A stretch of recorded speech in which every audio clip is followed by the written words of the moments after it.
Hi there, and thank you for joining us on the Overcomers Overcoming podcast. We feature those who are in the process of overcoming or have overcome any type of life encounter, life obstacle that at the time seemed to be almost insurmountable. With this podcast, we have three objectives in mind. Our first objective is we want you to know with a confident resolve you are not alone. We want to work with you. We want you to know there are others who are working with you, who want to help you through whatever you are encountering, and together we will get through whatever you're experiencing. Our second objective is there are multiple options for any life encounter you are facing. We want to help you develop a resolve that there are various options and solutions to any life dilemma. Our third objective is to help you with critical thinking skills. If you're encountering something that was possibly a decision you made sometime in the past, and if you had the opportunity for a life redo, you would make a different decision. We want to help you with those critical thinking skills that can help you make an informed decision and not encounter what you're going through at the moment. We are the Cooper Culture, a veteran-owned business. We work with business personnel and families to develop and sustain connected relationship cultures within their families and organizations. That type organization is one where people feel wanted, appreciated, and genuinely a part of that organization. I'm with my wife and business partner, Marty, who has helped me facilitate this podcast. Today we feature Todd Schwartz, who discusses with us his traumatic childhood experience that carried into his adulthood. He was 46 years old before he sought therapy, having gone through 6 years of incarceration for crimes he committed, gambling and money embezzlement. It is an amazing story of what his childhood experience resulted in him doing in adulthood. He is, by his own definition, a jail nerd. He is very forthright in describing the emotions and everything he went through. And his story is one that can benefit a lot of people who might be experiencing some sort of trauma and how to overcome the past. He is very articulate in saying he's not a victim of his past, he's a victor over his past. Marty, what are some takeaways our listeners can gain from Jonathan? Like you said, this is an amazing podcast about someone that has overcome so much and how genuine he is and how much he wants to help people. But we were just talking about being abandoned, how that alone can cause trauma for a child. Jonathan talks about how he has overcome and how much he wants to help others overcome whatever they've gone through. It is a great life story. He has a great life experience. Jonathan's heart mission is to help others not have to continue with the trauma that he and others are experiencing. Let's listen and learn together. Jonathan, great to have you with us. Our listeners are going to be very interested in learning about your background as much as you want to let us know. You have suffered from, or you've endured and you've overcome a childhood trauma. And we don't need to go into great detail about that, but maybe discuss kind of a somewhat top level, whatever to whatever degree you want, what it was in your past that resulted in trauma, that resulted in some adult behavior. And it seems, Jonathan, in hindsight, you've put a lot of what was your childhood trauma into the past. However, I just choose to believe that there's a possibility that anything could trigger or activate a thought and so forth. And maybe you're at a point in life where you now know how to manage that. And whereas in the past you weren't exactly sure how to do that. Jonathan, it's great to have you with us. We're very interested in whatever level of detail you would choose to discuss your life, but we're very interested in learning how you have overcome the past. Well, thank you for having me, both of you, on your podcast today. And yeah, as it relates to my childhood trauma, I grew up in a beautiful place in upstate New York, otherwise known as the Borscht Belt. I don't remember a lot of my childhood because I'm 56 years old. For about 46 years, I suppressed my emotions and my childhood trauma, which, basically was my father, in short, abandoned my mother and myself and my younger brother when I was 4 years old. So my mother unfortunately had to take three jobs to put food on our plate, roof over our head, and clothing on our back. I have a lot of, so she took out a lot of that on me. As an adult now, have forgiven her because forgiveness is important, not just for me, but for her to hear that. She happens to be my rock today. She's battling stage 4 lung cancer for over a decade, and someone I speak to every day just to say I love you because I don't know if she'll be here tomorrow. That being said, the childhood trauma played clinical evidence. Now, as a therapist, clinical evidence can support this, which is a childhood trauma or any adverse childhood experiences that are not resolved or dealt with can follow you into adolescence and adulthood and can create a lot of health conditions, which I've had a lot of health conditions, coronary artery disease, back, neck fusions, left hip replacement, likely because of the stress I put on my mind and body from that trauma. Additionally, I made a lot of poor choices, a lot of maladaptive behaviors, including not but limited to my gambling and drug addiction for a 6 year period, which led me down a dark road. But I'm not here to say that trauma is something that I use as an excuse because I don't believe in excuse making. I experienced the trauma. I chose not to deal with it for too many years. And as a result, there were severe consequences. So, for listeners out there that have trauma that's not yet resolved, I invite you to please, go see a specialist to help you work on your childhood trauma, not suppress those emotions, feel those emotions, and live life the way humans deserve to live, free of any past. Wow, what a great job of summarizing 45 or so years of trauma. Jonathan, I want to ask you, would you characterize your trauma as because your dad abandoned you and your mother felt the effects of that? Maybe something along the lines of, I, Jonathan, don't know who cares. I don't know who loves me. I don't know who accepts me. I too just feel abandoned. Would that be some of what went through your mind? As a child, yes. Today, as an adult, knowing that I've dealt with it, I'm a different person. I'm my authentic self. I didn't know who I was for most of my life because I didn't deal with the trauma. So I put up a mask pretending I was Superman in my former career. Yet I had such low self-esteem and insecurities, but I had to pretend that I was, as I mentioned, Superman because clients don't want someone who isn't confident in what they're providing a service for. So I had to pretend for too long, and ultimately, I'm happy. We'll talk about it when you're ready, but I'm happy to say that I deserved the consequences of a prison sentence later in life, which gave me the time to reflect on who I was, why did I do what I did, how could I have violated a fiduciary responsibility that I had to clients. And as I stopped searching for the why, I found the answers. And those answers help me today to connect with my emotions beautifully. And as a therapist, invite clients to think the same way. Would it be fair to say, Jonathan, it took a prison sentence for you to take an introspective look to deal with who you are and why you're there before you made the change? I don't want to try to characterize it inaccurately. No, I think that's accurate. I mean, unfortunately, because I did not have the courage to ask for help, which I strongly believe in today, asking for help is a strength, but growing up, I felt it was a weakness.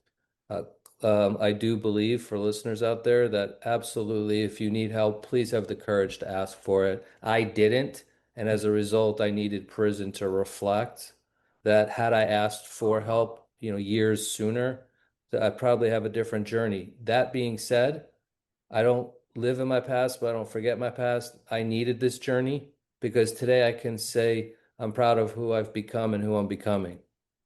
And I think what's very important, Jonathan, is you're not how I'm characterizing what you're saying. You're not a victim of your past. You're a victor over your past. Your past does not define you.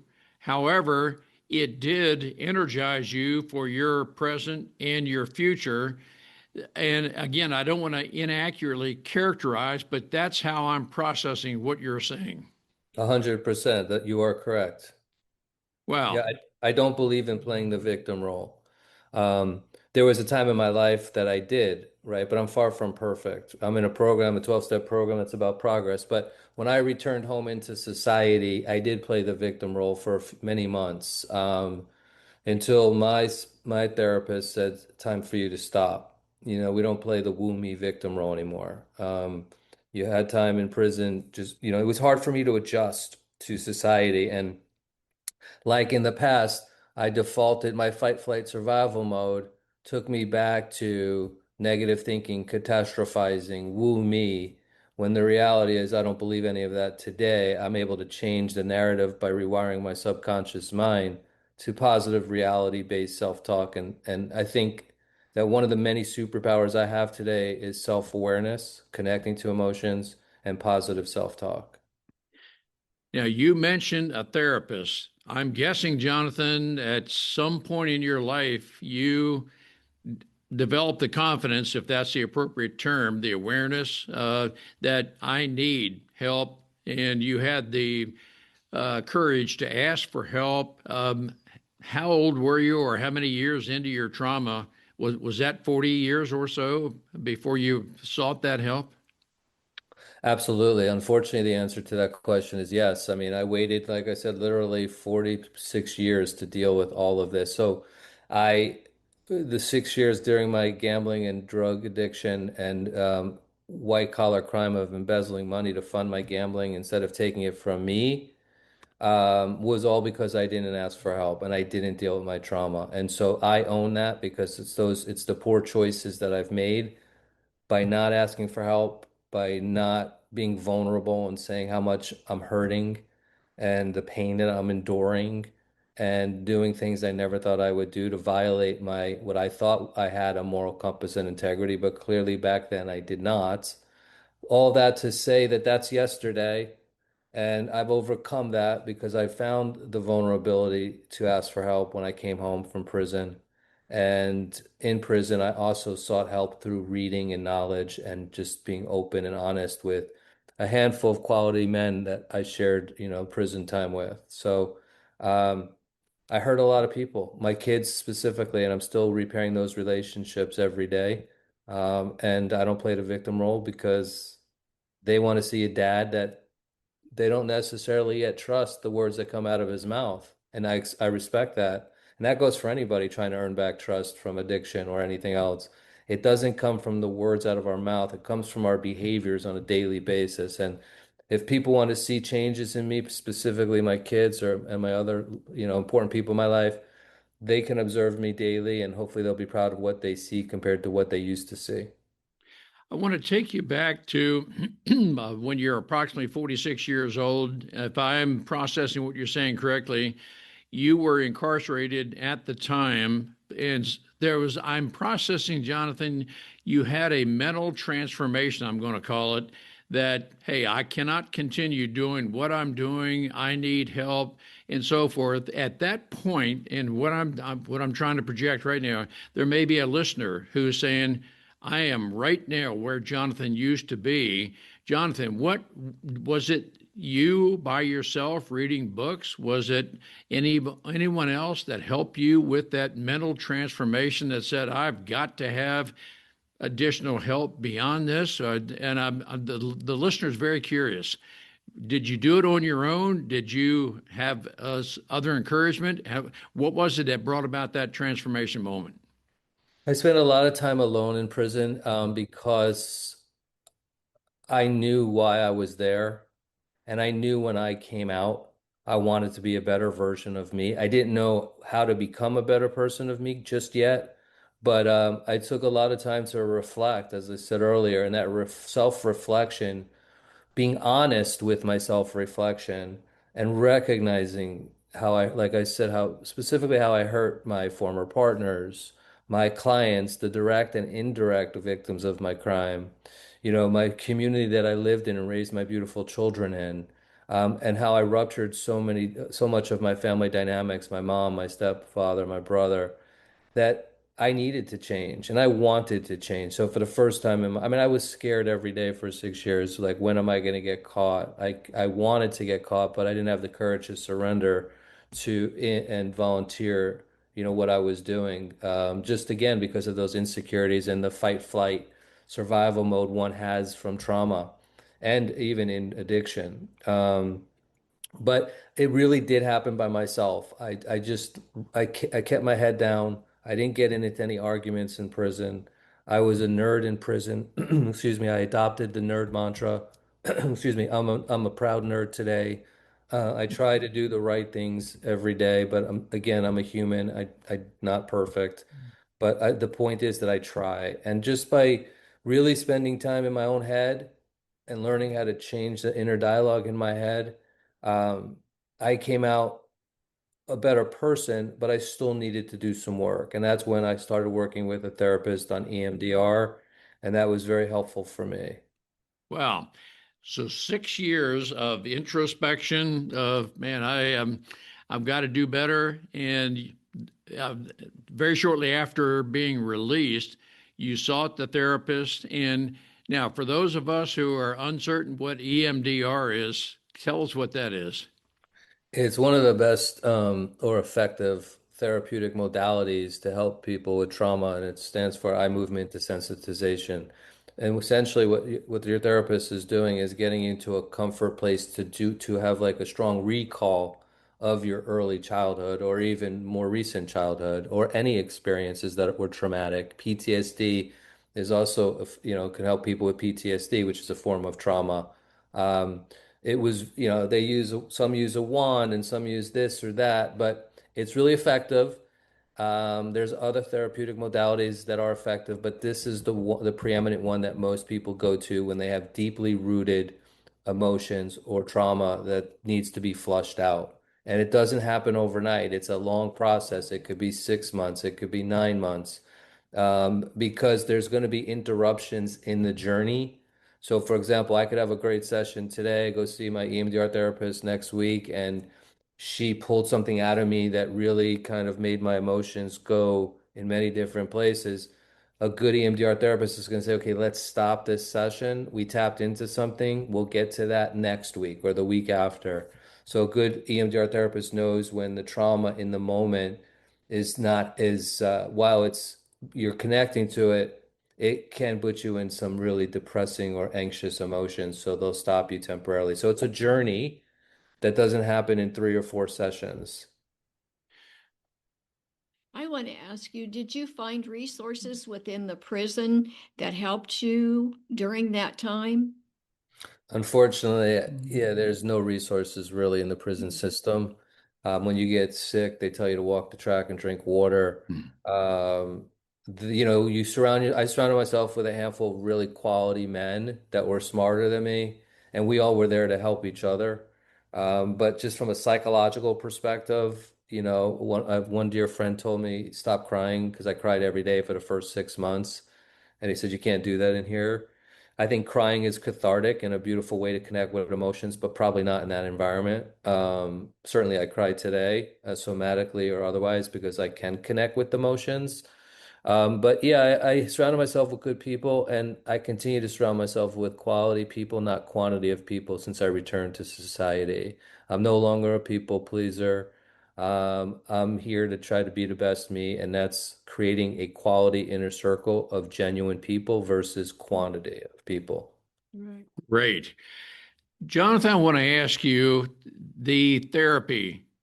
Has that expunged from you all memory of your past, or is it a matter that you now know how to deal with it And I'm asking it's a multifaceted question.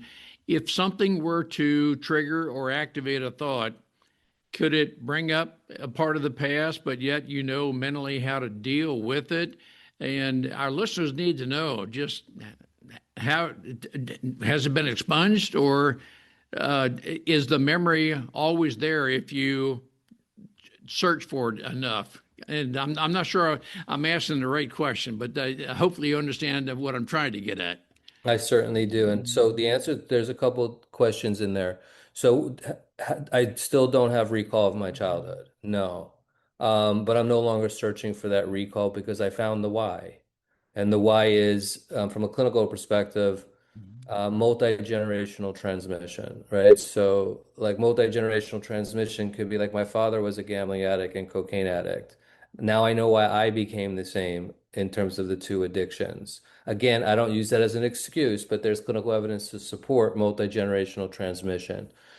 You know, my mother was likely experienced trauma from her mother, my grandmother. And, you know, as a parent, as I said earlier, I can absolutely forgive my mom. I love her. She is that rock. Without her, I wouldn't be here today. I could have been homeless if not for her and my stepfather when I came back into society. So I have not look to address or have a strong recall of my childhood. What's more important is that I have cognitive clarity today and that I don't have racing thoughts wondering, why do I do this or why do I do that or why did I? Today, if I have an emotion, one of the biggest tools that I work with clients on in the treatment center that I work at, Altus Rehab, is have strong self-awareness. If you could have strong self-awareness, meaning from childhood trauma or even years of addiction or mental health, most of us, myself included, we escaped the trauma, we escaped our addiction going to some form of addiction. And mine, as you just heard, was gambling and cocaine. And rather than deal with the emotion, we run away from it. So today in recovery, I'll be 10 years and 4 days sober from and abstinent from gambling and cocaine. And it's because I have strong self-awareness. What do I mean by that? Somatically, let's say my body, when it's anxious, I'll feel it in my shoulders and neck. Okay, so now instead of disregarding that message from body to mind, I'm embracing it. Okay, maybe let me sit with this. My body's telling me I'm anxious. Why am I anxious? More often than not, I know why. So once I've identified through my self-awareness, body to mind, or just sometimes in my own mind, that I'm having some emotion, I understand why I'm having the emotion. Through that self-awareness, I can follow it up, as we talked about earlier, with positive reality-based self-talk. So it could be, I'm anxious today because I'm getting to work late. Okay, well, sit with it, Jonathan. I will sit with it and I'll say, you know what? I have a great boss and she knows how hard I work. And I'll let her know I'm going to be late. And she's going to say, you don't have to let me know. I know whatever reasons you have are valid, but thank you for letting me know. That's how I can change my inner dialogue. So now that anxiousness has been taken away, I could remove any negative emotion within usually 30 seconds to a minute today. And that's because I've practiced it. I've now formed a habit. So having strong self-awareness one time isn't going to create a healthy habit. If you really start to be aware of yourself, good, bad, or indifferent emotions, and connect with them on a daily basis, you'll begin to form a habit and in real time be able to really benefit from strong self-awareness followed by positive reality-based self-talk. Well, I want to take a very brief moment to tell you about myself, the Cooper Culture, a certified veteran-owned small business. I am a retired lieutenant colonel serving the Air Force for 22 years as an F-4 pilot, commander. I have 300 combat missions. I specialize in executive leadership training, team building, and workplace culture, where we help businesses to develop a culture of loyalty, trust, and by developing personality traits and personal strengths, we can help identify those traits that support the company's objectives. We do this through half-day and all-day training shops. I'm also a public speaker where I welcome the opportunity to speak with your group to help you develop your team to the point where people are loyal and they know exactly how they fit in the organization and contribute to your strategic objectives. Through that, you will have a very profitable company and a psychologically safe space where people know they can freely discuss everything about the company themselves, and we are always working together to progress. Contact me at ron@thecooperculture.com. Our website is thecooperculture.com. Look forward to the opportunity to speak with your group, work with your group, to take your group to the next level to where we soar together. Let's work together. I want to ask you, it took you 45 plus years or so to reckon with and so forth. Did you at one point, when you felt you had overcome, you felt very positive about it, did you explain to people, hey, I want to ask forgiveness and of the past and what I've done to you and so forth? And Jonathan, what I'm leading up to, did you encounter people who say, oh, come on, Jonathan, you've been this way for almost 50 years. Why should I think you have overcome 50 years of, did you face that kind of reality? I did, and I did it not through seeking forgiveness, but by making amends to people. And that's what we do in the 12-step program. When we get to that right step, called step 9, we want to make amends to those that we harmed, right? And so we're not saying I'm sorry. We're just recognizing the harm that we caused the individual, and we're identifying the harm. And some receive that amends process well, and others say, I don't really care, meaning, go F yourself. And that's okay, because when you do amends, you're not doing it for anyone but yourself. Same thing with forgiveness. I'm not seeking forgiveness by doing amends. I'm hoping that my amends helps me forgive myself. Great. I want to ask you somewhat of a closing for this portion of the podcast. You categorize yourself as an incarcerated nerd. What do you mean by that?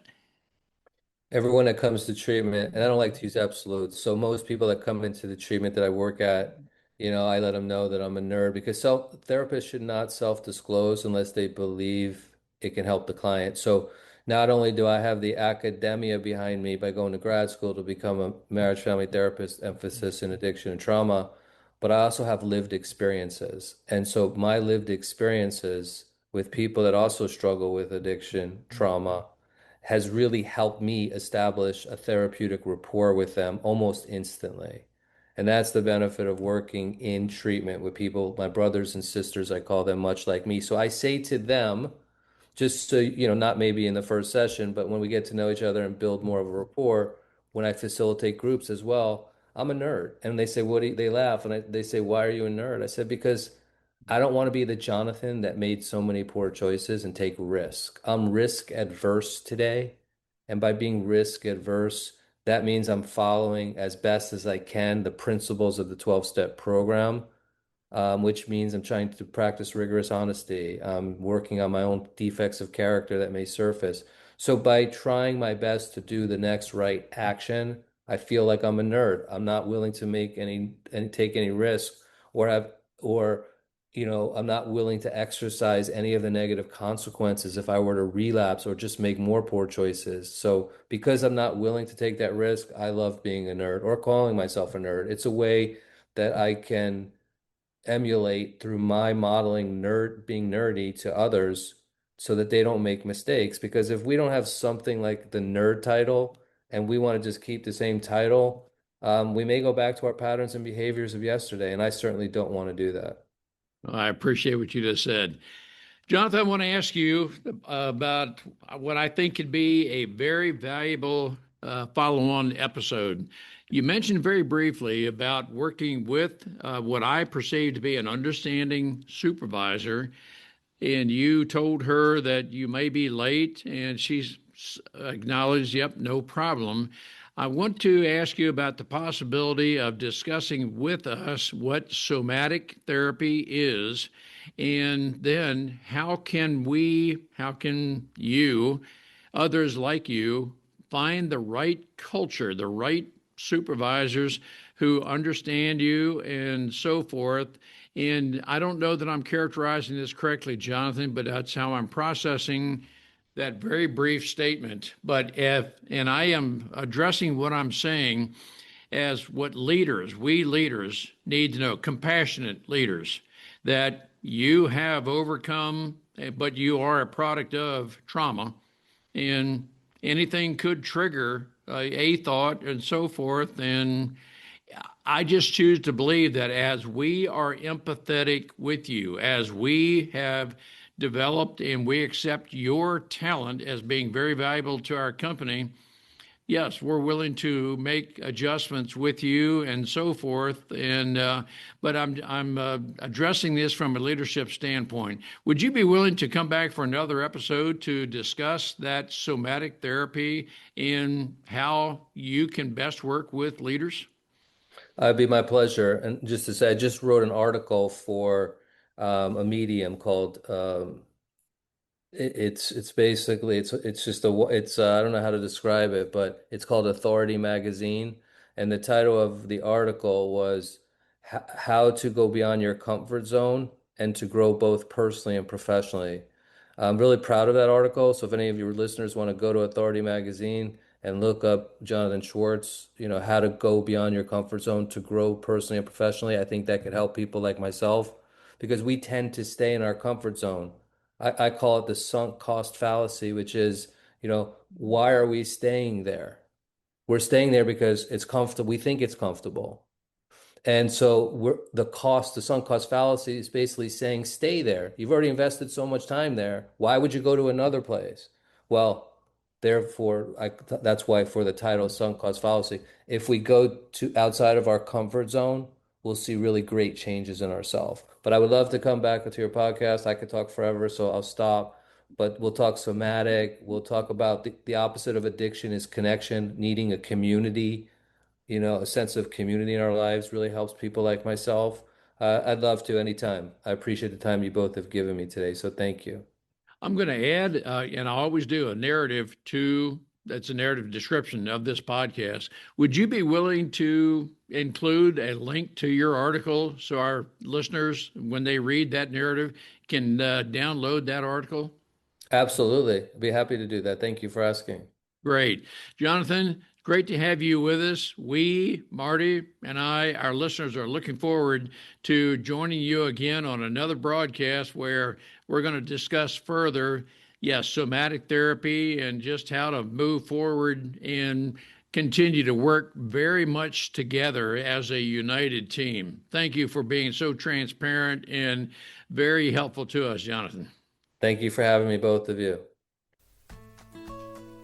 We appreciate having the opportunity to share our and our guests' life experiences with you.